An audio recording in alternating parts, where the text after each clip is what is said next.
EA Interviews, episode 181. Inspiration, transformation, success stories, and the Imperfect Action Round. 7 days a week.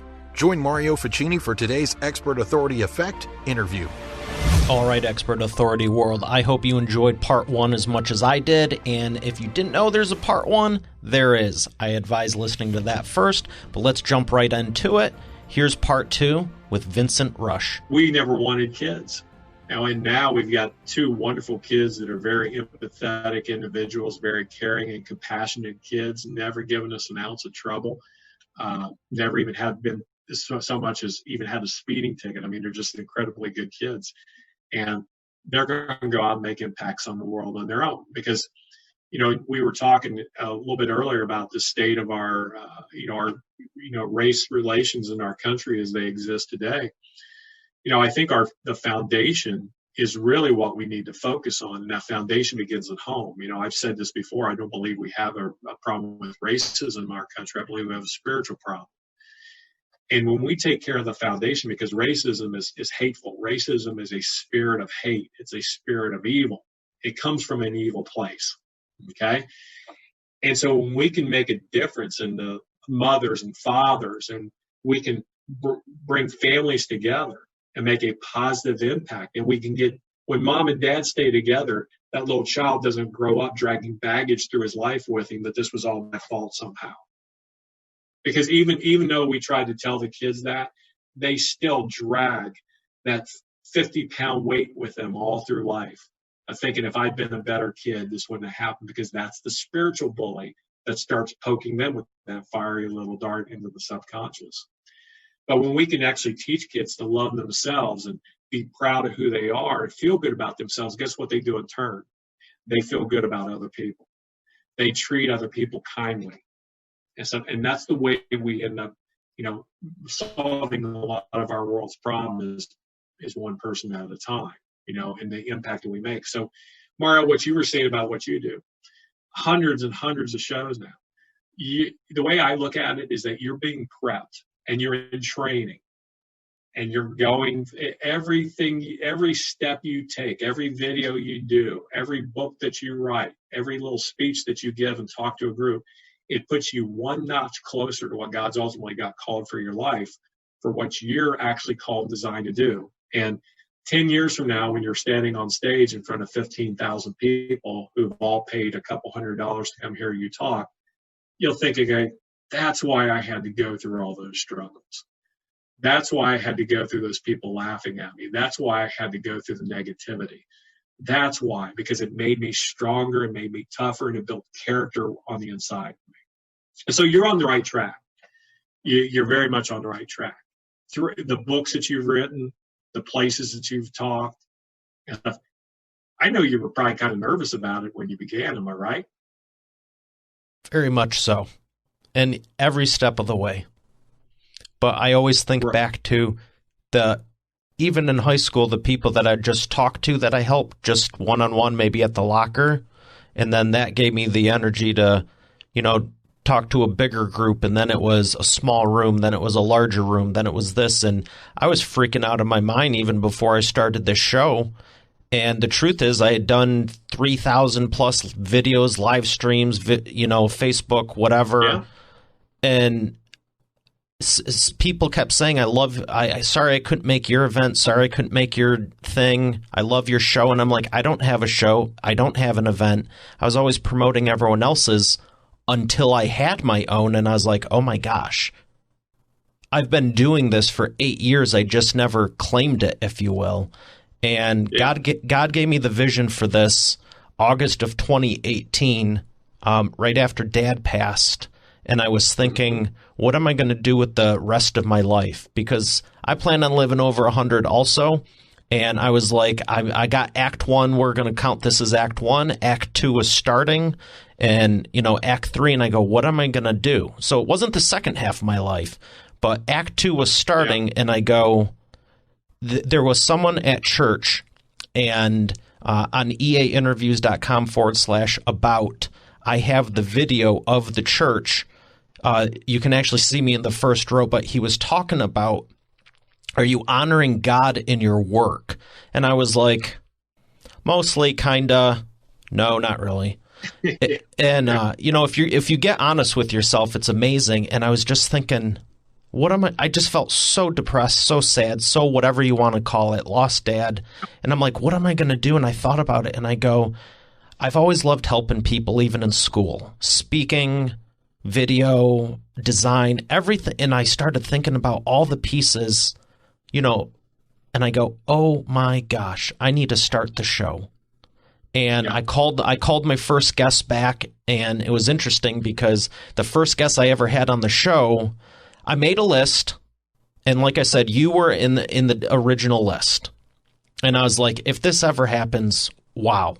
I'm just dream building, and I put a list together of 405 people, so that way I didn't need to think about booking people every week. I just made a list. I go, this will get me through the first year. And the Tony, who was episode 1, someone had me on their radio show, and I sent out an email that was like, if you want to call in and ask questions, again, he thought I was bringing guests on my show. I go, I apologize. I must have written it the wrong way. When I have a show, you'll be the first.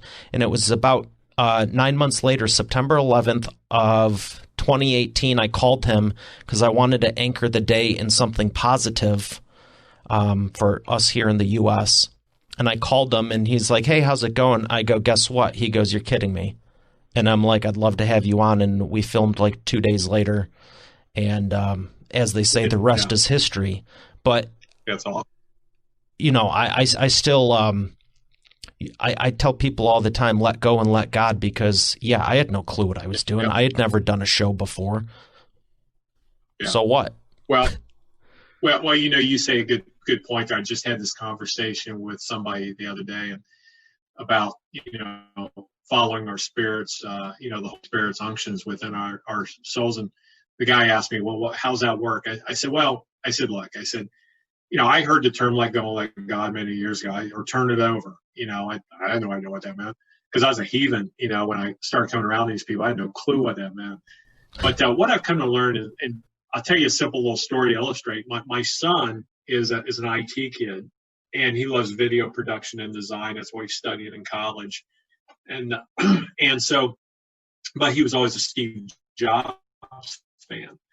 And of course, we all know what Steve Jobs has contributed to society. The other part that we seem to know now that all these videos and books and biographies have come out is that he was really a pretty crappy human being. Okay. He's like, he never treated people nice. He stabbed people in the back. He took advantage of everybody he could take advantage of. And nobody really ever has a whole lot of good to say about Steve Jobs other than he was great at giving a speech. But I wanted my son to read Steve Jobs' book. And I said, when you read it, I want you to tell me what his greatest gift and talent was. I said, and come back to me when you've read the biography. So he comes back to me about a month or so later. He goes, okay, I think I know. It was a trick question. He was never going to get it. So he said, well, he was great with infrastructure. Nope. He had good vision. Nope. All great leaders have vision. He was good at, so finally he gets, okay, I give up. What was it? I said he had the ability to follow his unctions without getting caught in analysis paralysis. When he got an unction to do something, he immediately acted upon it. Now, we don't know how many ones he failed at, but our world was changed because of the ones he succeeded at. And Mario, here's my way of thinking, is that you and I we're both people of faith, okay, is that God is going to get accomplished what he wants to get accomplished in this world through men and women of faith. He doesn't say specifically anywhere in his word that it's only for born-again Christians who are putting money in the tithe plate. It's men and women of faith. And see, there's so many wonderful, wonderful people that God would have rather gave that unction to. In fact, he probably did, but it just, it's too big. It's too scary. I can never do that. Okay, fear, right? Fear of the bully, the spiritual bully, okay? Nah, you're not capable of anything like that. There's plenty of great IT people that are born-again Christians that serve their church, and God would have loved to channel all that through. But unfortunately, many of them are like I used to be. They're pew potatoes or part of the frozen chosen, okay? They're great. Pew potatoes? Pew potatoes are the frozen chosen. Okay? They just won't take action. Okay? So he goes, okay, I'm going to make this happen. Now, we look because of this little thing called a smartphone. Okay? You realize the gospel can hit all four corners of the earth in a moment's notice, that you can look up the scripture in any language, in a moment's notice and stuff. And you know how important that is in the whole big picture of things. The way that the word goes, the gospel is heard by every person in the world. So, and it helps us connect with people. Now, granted, it's also opens gateways to a lot of bad, depending on the person that uses it. Okay, it's where your heart is. Okay, and you can look at a lot of stuff you shouldn't look at. That's my big thing with my kids, and I'm always kind of want to make sure they're looking at the wrong stuff. So dad has a watchful eye. Okay, but because of guys like I remember one of the movies I saw with Steve Jobs, and at the end of the movie he's having an argument with his daughter, and they're in a parking garage, and Steve Jobs is supposed to be getting on stage to give a talk, but him and his daughter get into this fight, this argument, and he goes out and he talks with her, and she's telling him what a crappy dad he is. And he's saying, but I gave you guys all the money. I've given you so much. Because ain't it, Dad? Because I wanted you to be present. I didn't want your presence. I wanted you to be present. Okay? That was basically just the conversation. And Mario, you've probably seen the movie where he says, he just looks at her. He's not even paying attention to her. He's like looking at the thing called a Walkman that was on her belt. He goes, I'm going to put 1,000 songs in your pocket. And she goes, what? He says, why are we carrying around old technology like that? And that was the inspiration for the smartphone.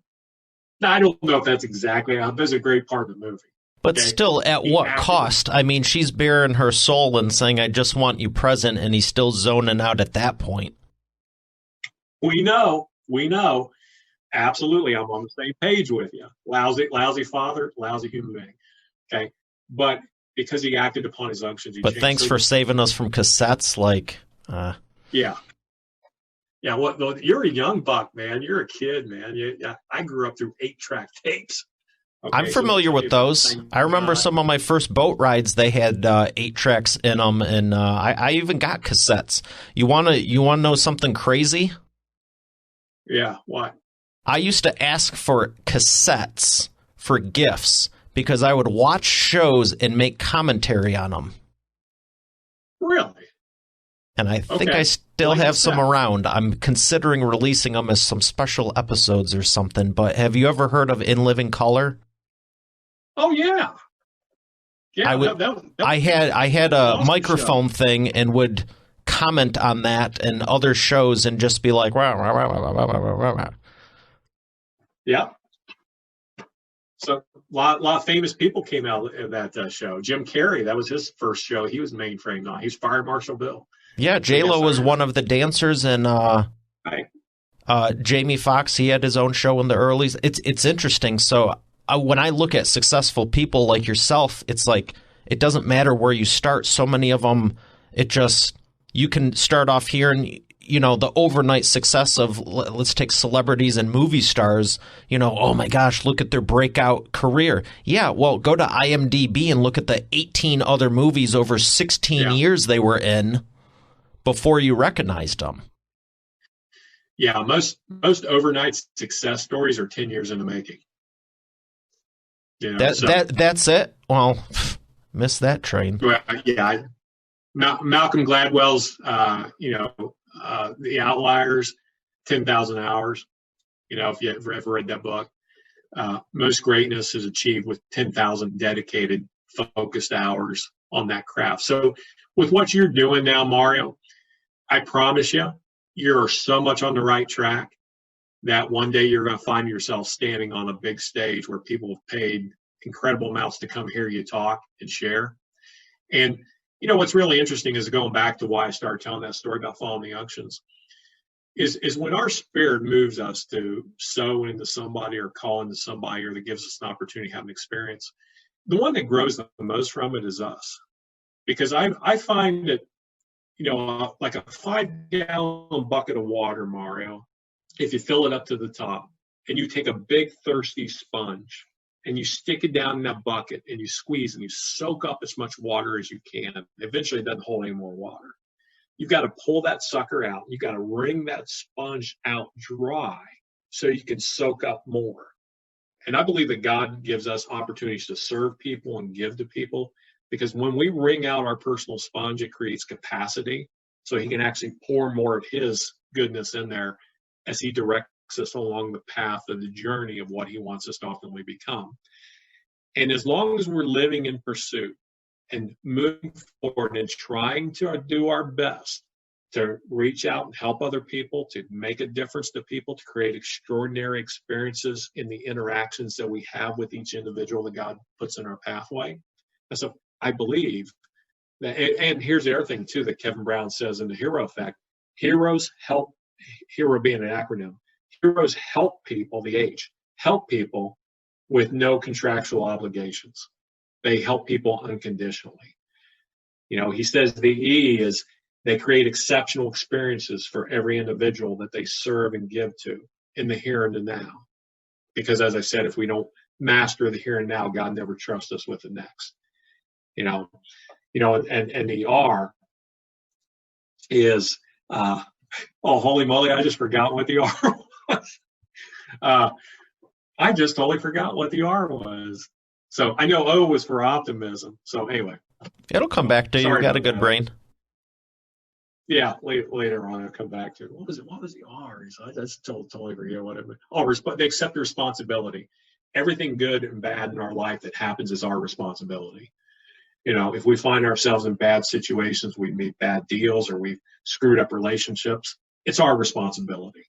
You know, heroes accept responsibility for their circumstances in life. They don't blame external circumstances, socioeconomic upbringings, because every excuse that you have for not being where you want to be in life, there's an example somebody that's overcame exactly the same experience, if not only even worse. You know, so let me ask you this. So always have a servant's heart. Heroes always are looking to help people without contractual obligation. How have you found as you've progressed on? And, you know, one of my favorite times was starting off a business or another business or a division or whatever. Like when I started the show, it's like that brand new phase where it's like, hey, nothing can go wrong because nothing's established. You know, that's startup. It's fun, but how have you found to move past that where you want to serve everyone, but you're also aware of your own time and you're not doing stuff you shouldn't be doing or wasting your time doing, but still might be of service? Does that make sense? I'm trying to articulate best I can, but basically, how do you still stay in service as you grow, but you're not wasting your own time, but you're not just like, oh, I'm too big for this, basically? Yeah, that's really good, because there was a point in time where I was like that, where I was kind of getting high on my own supply, so to speak. Scarface. You know, nice. Yeah, Scarface, right?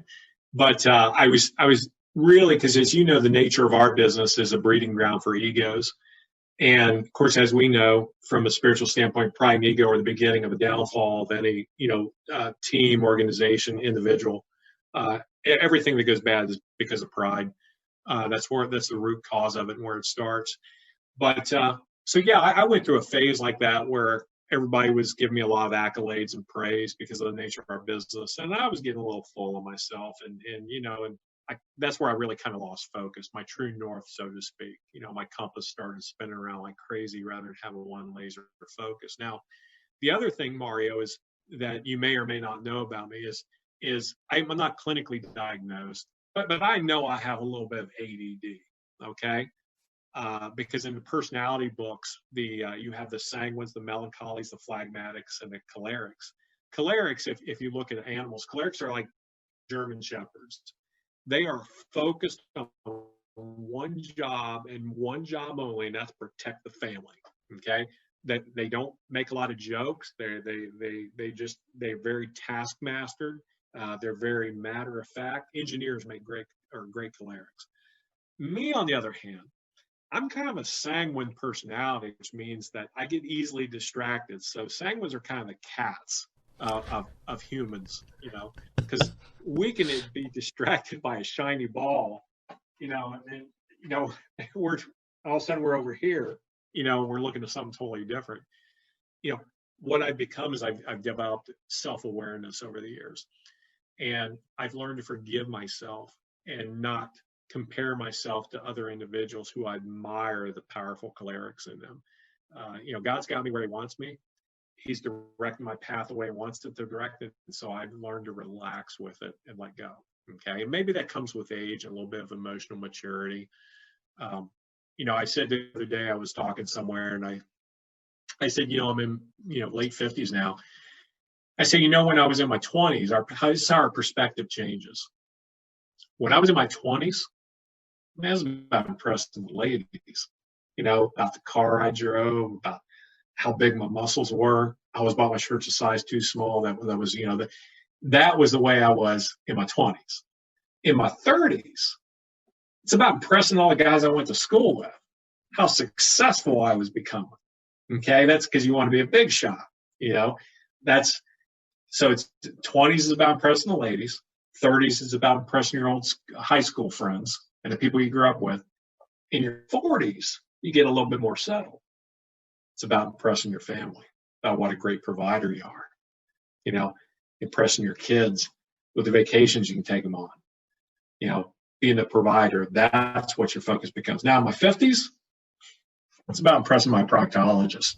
If he gives me a good exam and gives me a thumbs up, I'm good, man. That's all I care about now, is just being in good health. So your perspective changes. That's hilarious. But I appreciate the perspective on it, and I think you had a little segue into that joke a little bit, but see, ADD, I totally forgot. Okay, I just think there it was. I got distracted by the shiny ball. But it's great to know the... I guess so focused on trying to tell my joke. It's great to know the perspective on that, because if you don't know what you're really going for or the reason, what's the point of doing it? Or if you're going for the wrong thing and you're unaware, I mean, that I think it was Jeff that said, it's not what you don't know that'll hurt you, but it's not what you don't know that will hurt you, but what you believe to be true and is false. Yeah, that's absolutely right. And once again, that's learning, being smart enough to learn how to listen to, or what to listen to, or who to listen to. It's like your question earlier about that's, staying focused on one thing at a time.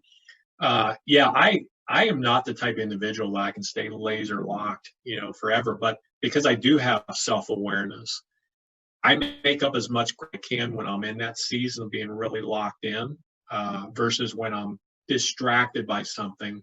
And I realized, fortunately, hopefully I've created enough of a mess that needs my attention, so it kind of forces me to stay focused. It's like my wife and I were having kids and our teams were starting to form up. I knew I had 9 months to put another team of people in that needed my wife's attention, because when that baby came, that was going to consume her world.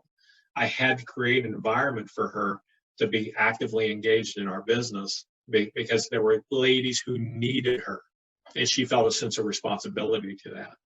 So during those times that I'm not as focused, I'm still very focused on serving people, because I realize that the moment I take my eyes off of giving to the individuals and spending time with the ones that need my time, at that point in time, my self-esteem starts to atrophy, okay, because I'm creating capacity every day that I pour into somebody.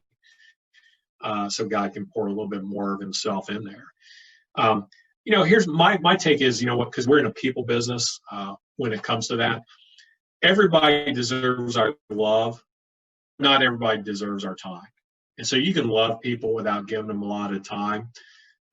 Mario, that, there was a term that we came up with years ago called, and I'm going to say it very carefully so I'm not misquoted, a term we came up with called ASK, ask holes. Okay. These were the people that constantly kept coming to us every 3 to 4 months, wanting our advice, wanting our whip counsel, wanting our, game plan. And you look back and they never taken any of your advice in the previous game plans or the previous counsel and stuff. They just wanted to actually spend time around you. So one of the things that I've done, too, is when I do have that free time and I'm driving back from somewhere, maybe I'm coming back from Michigan, and all of a sudden I get the unction to give Bobby a call. Well, I'll just pick up the phone. And most times it goes straight to voicemail. But it gives me a chance to say, hey, Bobby, this is Vince, just thinking about you, buddy. Hope you're doing well. Because Oprah Winfrey, in her career, interviewed over 37,000 people. And when she was done, she retired from her show. Larry King interviewed her. And, Larry King's hunched over on the, at the TV. He goes, Oprah. He goes, 37,000 people. He goes, did they all share anything in common? And Oprah says, absolutely. She goes, at the end of every interview, when they took their microphones off, they all asked the same question. How'd I do? Because they sought validation. People seek validation. They want to know you listen to them.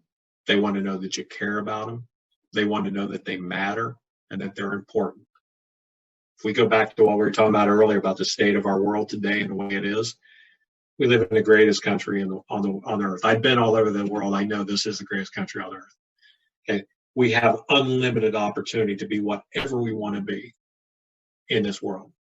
We may have to work harder to overcome certain circumstances, but it's a free pathway, at least currently in the state of our affairs. Hopefully it stays that way. Okay.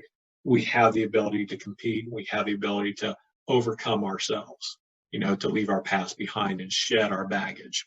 Okay, we don't have to drag the very worst of our lives into all the relationships that we encounter throughout the rest of our lives. We have unlimited opportunity. Okay, so it's a great country. It's a great opportunity. Okay, you are what you want to make of it. Okay, so when we encounter people, when we see people, if we can get people to feel better about themselves, and each of us can be ambassadors for what God's called us to do, He'll take care of all the rest, Mario. He'll move all the other chess pieces on the board for you.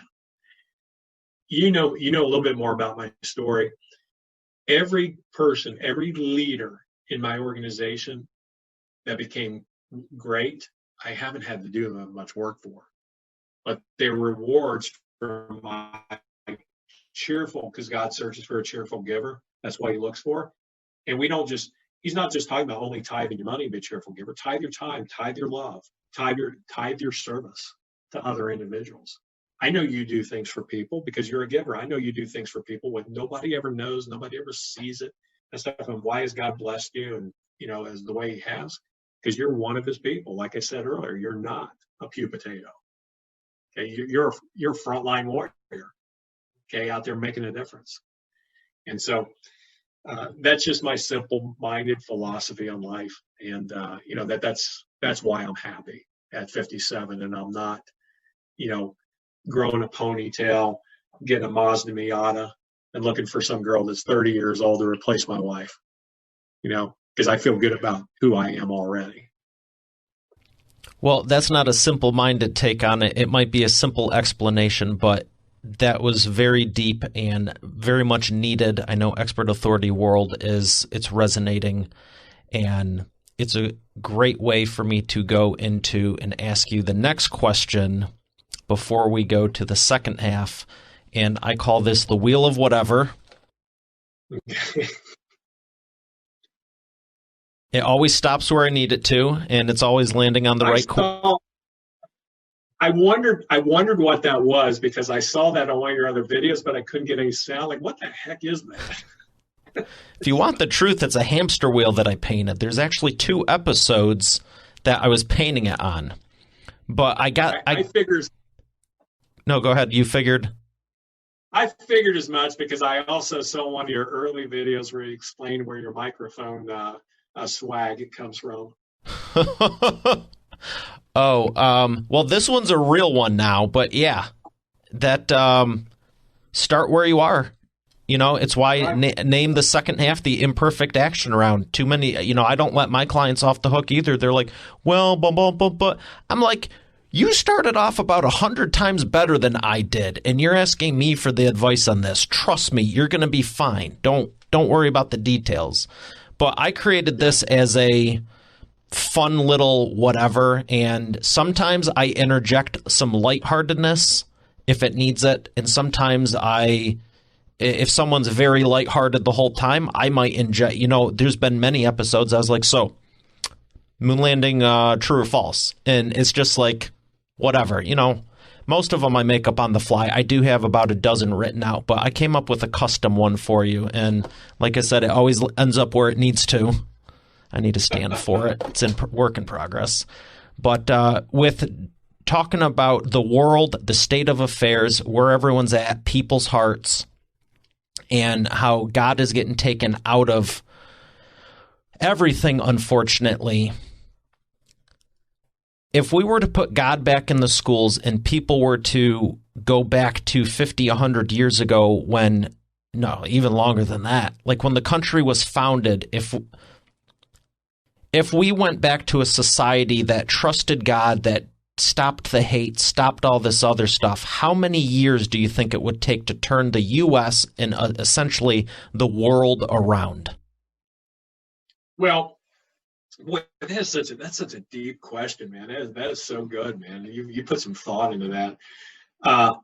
First of all, let me say, okay, so yeah, you bet, man. Let's pretend that we go back to that 100 years. But let's go back to that 100 years. Let's put the disclaimer on there. Let's go back to that 100 years without all the bad that we had in the 100 years, because we're also quantifying this by saying we're God focused, okay? And because now it's at the forefront of the movements that we're going through right now. We're going back and we're really, really talking about slavery and all those type of things, which was bad. I mean, I didn't have any relatives that owned slaves, and I'm pretty much white trash background. My whole life. That's where I came up from. Where I grew up. When I did something dumb, my dad would look at his friends and he'd say, white trash never falls far from the dumpster, and they would all just shake their head. But going back through our heritage, we were all poor and broke, and nobody had anything. But so let's go back 100 years and eliminate that part, okay? I think you're still looking at a shift that would take a few years. I mean, but in God's time, first of all, we're acknowledging that number one, you believe in God. Okay, so if you believe in God, you automatically believe in God's word, because one doesn't exist without the other.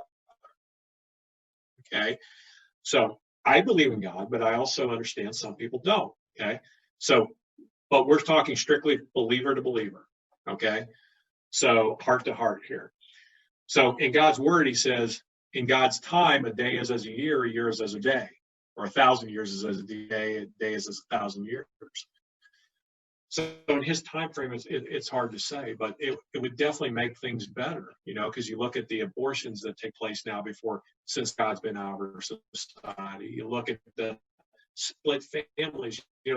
Mario, one of the things I face now, and I think one of the reasons I'm much softer than I used to be with people, is because I realize that most of the young men that come into my business or I'm introduced to, it's a 67% chance that they grew up in a split family home. Okay.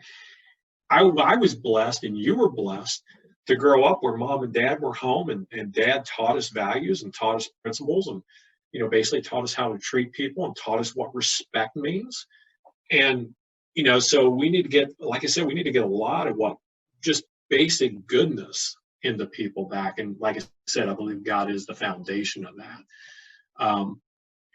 To shift that whole thing where men stay with their wives. And, now granted, there are certain circumstances that are, if that husband is abusing the woman and totally different story. Okay. We were just talking. Okay. But, because that happened too back then, and women didn't talk about it. Okay. Out of fear. Okay. But, I think if we brought God, if we brought the into the current, I think that would be a good start. But who knows? We may be so far gone now. But here's the other thing: nothing surprises God. He already knows how this whole thing's supposed to work. He already knows the story. He already knows the ending of the book, and this is all part of it. And so that's why I said, we're not, we're not living with COVID PTSD right now. We're not all hunkered down and, refusing to go to stores and wearing hazmat suits. And now we're healthy. We've got good immune systems up here and good immune systems in here. So, God's in control. He already knows the date that I'm supposed to, go be with him. So anyway, that's probably not totally the answer you were looking for, but that's just my take on it. Because, like I said, you were deeper than my thought process went with that question. Well, I did appreciate the answer, and I do like it because it is God's timing, and I just thought it would be fun to think about, turning everything around for the better and in everyone's best interest, because I've found, and maybe this is me projecting, I always want everything now. I love my ambition, but sometimes it's like that whole patient side. It's like, just chill out a little bit, and that's what I've been practicing more and more and more. But at the same time, you have to realize things aren't going to happen in 7 days or 14 or 20. I mean, maybe wrapping a gift, maybe getting the mail or something. But when you're talking about helping a person, change their thought process, or let alone a city, country, or society, let alone the world. Yeah, it might take a couple of months. So just you can't turn an aircraft carrier around on a dime. It takes miles to turn an aircraft carrier 180 degrees. So imagine how long it takes to turn an entire nation and culture that's been programmed. When I would travel overseas, people would ask, why do certain nationalities or certain religions hate America so much? I said, it's not because they were born that way. It's because they've been programmed that way. And if you're a little child, the only thing you've ever had written on your hard drive is that's evil, that's bad, then that becomes your reality. That becomes your truth. I was having a conversation with one of my guys recently, but we're talking about the issue with racism, and I already told you how I feel about that. I believe it's a spiritual problem. But I think some of the worst racism that we can project is those parents that teach their kids, hey, welcome to the world. Now, let me just tell you, it's all stacked against you because of the color of your skin. So sorry, it just ain't gonna be able to make it because of the way we are. Well, that kid grows up being bitter and thinking that, well, the whole world's stacked against me. So that kid grows up rebellious in some cases and angry, suspicious of everybody that tries to reach out a hand. On the other hand, other parents raise their kids, they can be whatever you want to be. The world's unlimited. Go get it. And I work with a lot of those guys that are high achievers. See, and that's the cool thing about the mind is everyone has the same brain, and you can program it to do whatever you want. Even if you did grow up that way, I love talking to people that have turned it around. And, I didn't grow up that way, but like I said, I got picked on and bullied till 9th grade. I mean, I could have just not been like, hey, how can I improve myself? But just been like, oh, this is where I'm at. I'm kind of not the best, but I'm not the worst. I'm just kind of here. I mean, that's I think that's a personal hell, is when you're stuck in mediocrity, kind of in the middle of different things. Oh, yeah. What I said earlier, apathy is mediocrity's weapon of choice. So what's the definition of apathy? This is the way things are. Yes, I'm fine. I'm comfortable. It reminds me of this joke. It's like, what's the difference between apathy and ignorance? And it's like, I don't know, and I don't care. That's a good one. Yeah, absolutely. Well, I'm thoroughly enjoying this. We're going to thank our sponsor and come back for the second half with the imperfect action round. Invest automatically, save for later, and spend today. That's why I love Acorns. I used to think spare change didn't make a difference, and saving and investing was an old-fashioned manual process. It's not, and it's a game changer. If you're not leveraging compounding interest in your business and life, automatically you're missing out. Acorns not only makes saving and investing easy and automatic, it makes it even more valuable by investing with diversified portfolios, spare change, extra cash, and rounding up everyday transactions. You can even set recurring monthly investments in the amount you desire. To make good great, there is also a debit card option that will continue to help you save and invest even further when you spend. Plus, no minimum balance and overdraft fees. Now, for the cherry on top. They have partnered with 250 plus companies and brands, and growing, with their Found Money program to invest back a percentage into your account with the everyday purchases when you shop. Two of which you're probably listening to this right now through an Amazon or Apple device. Get started profiting from your everyday life and business simply and easily today at eainterviews.com/acorns. Once again, that's eainterviews.com/acorns. And we are back with the imperfect action round. Vince, are you ready to take imperfect action? All right, let's do it. Hey, I got one question to ask you before you do, though. What's that? Okay. Well, I apologize if I offended you by talking about not wearing a mask and all that, because, I see that, you've got your mask on, and, so hey, it's Where's that even from? I know which one you're talking about, but holy smokes. Go on. That is hilarious. And I wanted to touch on the whole, we're on the second half, but the truth is it's closer to 90 to 95%. And here's one thing I love about business and life. You can do what you want. It doesn't matter what age you are, because I've done hundreds of these and none is actually 50% in. I let it roll. And this is the imperfect action round, 60-second rapid fire answers. Okay. The first one is, what is the fastest path to the cash? Fastest path to the cash, pursue excellence, let the cash follow you and chase you down. Excellent. Number 2, what is the biggest problem you see your prospects making and the fastest way for them to fix it? Listening to influences, like taking swimming lessons from drowning people, listening to people that have no concern. If the people you're listening to are not going to pay your bills, if you lose your job and you're unable to perform, if you get injured at work and they won't come in and take care of your wife and pay for the car payments and stuff, then appreciate their advice, but don't listen to them. Find somebody in life who's in life where you want to be, and learn to actually develop a mentor protege relationship. Good mentors will not make you do anything. They will not tell you what you have to do, but they'll give you perspective. And if you can walk through the minefield after somebody rather than being the first guy through it, you have a much better chance of surviving this game of life. Excellent. Love that.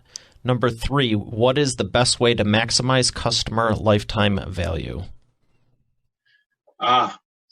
This is one we've been focused on ever since this whole quarantine lockdown. So when I basically talked to my teams and we basically called a play, we said, look, there's going to be those of you that come out of this with the quarantine sheen, or you come out with COVID PTSD.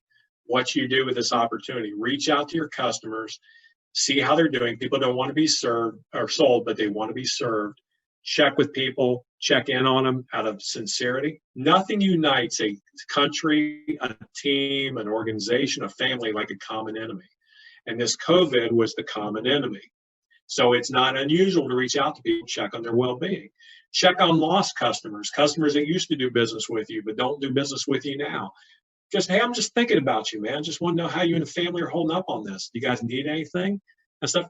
Then the last one, check on those customers that never became actual customers. In other words, the lost opportunities.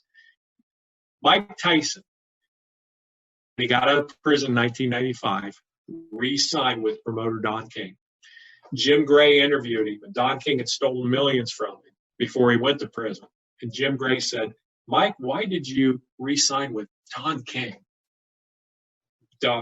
Mike Tyson said, when I was in prison, I had nothing to offer anybody. The only person that came to see me was Don King. When you invest emotional equity into people, the dividend is in relational currency. And that's customers, that's family, that's individuals. People appreciate being appreciated. And you're saying I was going deep. I get a good one every now and then. That's phenomenal. You mentioned a few already, but I want to ask you, what books have made the biggest impact on your life? Well, that's easy. You and I share a common theme in some of these books. Think and Grow Rich by Napoleon Hill, one of the first books my mentor ever gave to me. Probably read it 10 times over the last 30 years. I get something different every time I read a book because I'm at a different place mentally than I was before. So that's one of the books. Hacking Leadership by Mike Myatt, who's a Forbes syndicated columnist. One of the best leadership books I've ever read. And Mario, you and I have both read all John Maxwell books. In fact, the last John Maxwell book I read was 21 Irrefutable Ways That This Book Sounds Like All My Other Books. So, but I love John Maxwell. So we've had him in to speak to our groups. Great guy. Enjoyed his books. But Hacking Leadership was a fresh take on leadership, the modern day individuals. It was really phenomenal. I probably plagiarized it accidentally many times because I probably read it 2 or 3 times. I took notes on the whole book. I filled up a comp book on notes on that particular book, Hacking Leadership. Another book was His Needs, Her Needs, How to Building an Affair-Proof Marriage. 10 years at 35, I had read every leadership book that you could possibly read. The books I never read were marriage books. And I was stuck at a plateau and I couldn't get over the plateau. And I was just like, And finally I started reading marriage books. And that book totally opened my eyes to how I was not giving my wife the exact type of fuel to make her tank run that made my tank run. And because opposites attract, because we're attracted to the strengths that we recognize subconsciously as weaknesses in us, vice versa. But our love languages are different, and we express our love languages differently. I was just thinking of that one, too, the 5 love languages. 5 love languages, yeah, that was an incredible book. Last 2 books out of 35 years, or 30 years, 20 since I was 25. I've been reading 3 books a month, okay? Let me grab here real quick. So, this book right here by Travis Bradberry, Emotional Intelligence 2.0, was a game changer in my life. I was flying to San Francisco 2 years ago because I started a new client out there, and I left my book home. I'd seen this guy advertise his book on LinkedIn a few times, and some of his quotes were on there. And so I picked it up, and I saw it wasn't really a hard book to read. So I picked up the book, read the whole thing on the flight to San Francisco with a highlighter. Came back from San Francisco a few days later, and I got through about half of it before I fell asleep. This book totally caused me to change the way I relate to people and the way I understand people. Once I understand how people are wired the way they are and why they act the way they do, and stuff, I understood. And Mario, here's the thing you'll love about this book. My IQ is maybe, I don't know, I didn't never measure it, but I'm average. Maybe 100. I don't know what average is. I'm average. But you know a guy that started me in business, Alan Laniger, his IQ is up around like 160, 180. I mean, he was studying to be a neurosurgeon at the time that he started his own business. So he's way up there. He was magna cum laude at Ohio State. I was a 4.0 student at a junior college. Okay? I learned that IQ is not something you can adjust. You either have it or you don't. But emotional intelligence, EQ, you can develop it. And the people that have the greatest success, that seem to do the least, have brilliant EQs. EQ becomes more important to your long-term success, understanding relationships. And it's the ability to be able to navigate the changing currents of personalities in a company and an organization, and be able to inject empathy in every relationship. That's the definition of EQ. It sounds like the social acuity and situational awareness. Situational awareness too. And the last book I mentioned, these are my top 5, right? Was Hero Effect by Kevin Brown. Okay. Unbelievable book. You get on Amazon. It's just I can't say enough about how much this book totally changed my life and my business since last March. We injected this book into our organizations immediately. And that's why over the last 4 months, we've had the record growth that we've had in 18 years in the midst of a pandemic. We've had record growth in our business and stuff because people got this, and we're in the business of relationships, and all sales is relationships. So. And I see you got the shirt there too. Yeah. I got that Kevin shirt. Like I said, I've given away 30 of his books, so my reward was he sent me a free T-shirt. The world needs more heroes. No, the world needs your hero. That's exactly right. In other words, and Kevin will say it too, so I don't mean to steal his talk, but at some point in time in our lives when we were little kids and stuff, we believed we could fly. We believed we were Superman. I still do. Batman. Yeah. But as kids, we dressed up like our favorite superheroes. Now, nobody dressed up like Aquaman, because what the heck are you going to do as Aquaman? Walk around with your mom's spatula? And so it's really nobody want to be Aquaman. But everybody either want to be Batman, and every kid want to be Superman. At some point in time, we fashioned a cape around our neck, and we started jumping off stairs. For me, it was my mom and dad's red satin bed sheet that I pulled off the bed, okay, that told a story all of its own. But that was as I was wearing that around the neighborhood, my mom caught me running around their bed sheet, and it told tales that shouldn't be told in the trailer park. But I was basically grounded. It said you can't fly anymore, okay? And I think they burned Superman's cape at that point. But nonetheless, if you could go back and have a conversation with that 8-year-old version of yourself, the question I would ask him is, when did you forget you could fly? When did you forget you were created as a superhero? Wow. Clark Kent's greatest kryptonite was he chose to be Clark Kent more than he chose to be Superman. Our kryptonite is our insecurities. Fear of what other people think, fear of, people are going to laugh at us, mistakes of the past, shame of the past. And so that's our kryptonite, is our insecurities. So tremendous book. And by the way, I stole most of that right from this book because I read it so much. It just kind of comes out. So, wow, that's hard hitting. It's something I've always said is, at what age do we go from being afraid of the dark to afraid of the light? Oh, that's good right there. It is. It's inside of us. And we, Clark Kent's biggest kryptonite was he spent more time being Clark Kent than Superman. Yeah. Well done, Grasshopper. So that's pretty hard. That hit me hard. Wow. As always, you always deliver, and I'm very appreciative, and thank you for your time, Vince. Mario, let me thank you. Okay. Number one, let me tell you I'm proud of you, because I watched you come up in the business. I was disappointed to see you kind of go down a different path, but I understand now that you found a calling. I imagine your dad would be so stinking proud of you and stuff. I'm proud of the man you become, from a man who spent his whole life writing to know his son has written 3 to 4 books, and the last book he written was a love letter to him and stuff. You are living the dream because you're living in pursuit of something much bigger than yourself. Keep it up and stuff.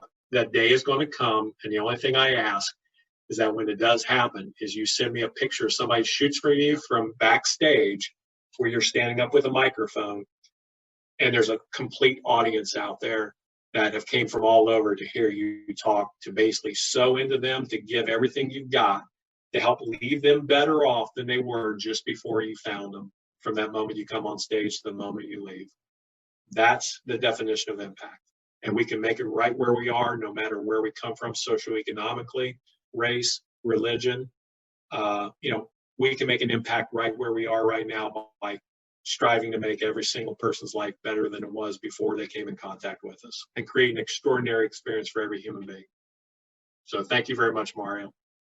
Thank you. And I still have a dream of you getting one of the shots. So there you go. Maybe we'll do it together one day. Maybe we'll both be on stage one day. Somebody take it from both of us. Work in progress. We're just getting started. All right, buddy. Take care, pal. Thank you, Vince. All right, Expert Authority World. We have another great episode here today. I'll see you tomorrow. Have a great day, and God bless. Why every business needs a book, including yours. Would you like to save 5+ hours with every prospect, generate more leads, and profit in your business now? Visit businessbookchecklist.com and learn how you can implement this in your business today. Spare change? How's that going to make a difference? I know that's what I thought before I started investing with Acorns. Throwing change in a jar is not very leverage and time-consuming, but what about all the transactions you don't use cash for? You know, like majority? Acorns not only invest your spare change automatically with roundups, it also lets you add a preset amount to each transaction regardless. It's pretty inspiring to see how quickly and easily you can end up with a pile of cash instead of a pile of receipts. Get started simply and easily today at eainterviews.com/acorns. Once again, that's eainterviews.com/acorns. Hey, thanks for listening to today's episode. I hope you got a lot out of it. I know I sure did. If you haven't done so already, I invite you to subscribe to the show. And also be sure to check out eainterviews.com for complete show notes, the full interview video experience, links to the resources we mentioned, and more. Have a blessed day, and I'll see you tomorrow.